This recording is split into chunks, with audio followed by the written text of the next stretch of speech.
परमाणु, नाम जितना खौफनाक, काम उससे भी ज्यादा खौफनाक। हम आज इसी सवाल को डिकोड करने की कोशिश करेंगे कि दुनिया पर कैसे मंडरा रहा है परमाणु हमले का खतरा। परमाणु की पहली खबर है कि पाकिस्तानी नौसेना ने हाल ही में अपनी एक पनडुब्बी को चीनी नौसेना के युद्धपोतों के बीच कराची में तैनात किया है। हाल ही में ली गई सैटेलाइट तस्वीरों से खुलासा हुआ है कि चीनी युद्धपोतों की रक्षा के लिए पाकिस्तान ने अपनी ऑगस्टा 19B टाइप की डीजल इलेक्ट्रॉनिक अटैक पनडुब्बी को तैनात किया था। फ्रांसीसी मूल की यह पनडुब्बी परमाणु मिसाइल बाबर 3 को लॉन्च करने में सक्षम है। पाकिस्तान और चीनी नौसेनाओं के इस जमावड़े को लेकर भारत पूरी तरह से अलर्ट है। लेकिन मामला सिर्फ इतना ही नहीं है। चीन की हरकतें ऐसी हैं कि उसे लेकर पूरी दुनिया सतर्क मोड पर है। अब अमेरिका को ही ले लीजिए। साउथ चाइना सी में चीन और अमेरिका के बीच तनाव और विवाद दिनों दिन बढ़ती ही जा रही है।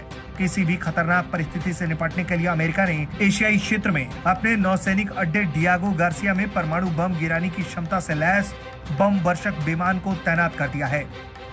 माना जा रहा है कि अमेरिका के इस कदम से दोनों देशों में तनाव और ज्यादा बढ़ सकता है।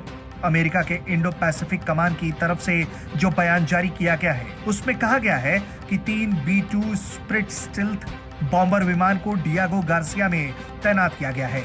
ये चीन की किसी भी हरकत का जवाब देने के लिए तैनात किए गए हैं।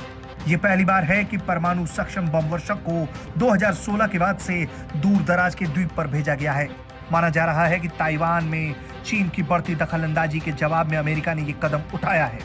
इतना ही नहीं, परमाणु का दम सिर्फ चीन, अमेरिका और चीन की पीठ पर बैठा पाक नहीं दिखा रहा, बल्कि रूस भी इस परमाणु शक्ति प्रदर्शन से कहीं पीछे नहीं छूट रहा है। वो तो सीधे सीधे परमाणु हमले से जवाब देने की बात कह रहा है। हाल ही में रूस ने अपनी परमाणु नीति में बहुत संशोधन करते हुए यह ऐलान किया कि अगर उसके ऊपर किसी भी बैलिस्टिक मिसाइल से हमला होता है तो वो पलटवार में परमाणु बम दाग सकता है। रूसी रक्षा मंत्रालय ने परमाणु हमला करने की शर्तों में हुए संशोधन की जानकारी देते हुए कहा है कि किसी भी हमलावर मिसाइल को परमाणु लैस मिसाइलों के रूप में माना जाएगा।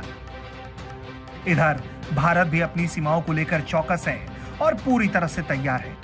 ऐसे में तनाव कोई देश पैदा करे, अगर परमाणु बम से लड़ाई हुई तो नुकसान किसी एक का नहीं होगा, बल्कि नुकसान पूरी दुनिया का होगा और पीढ़ियों तक इस नुकसान को झेलना होगा।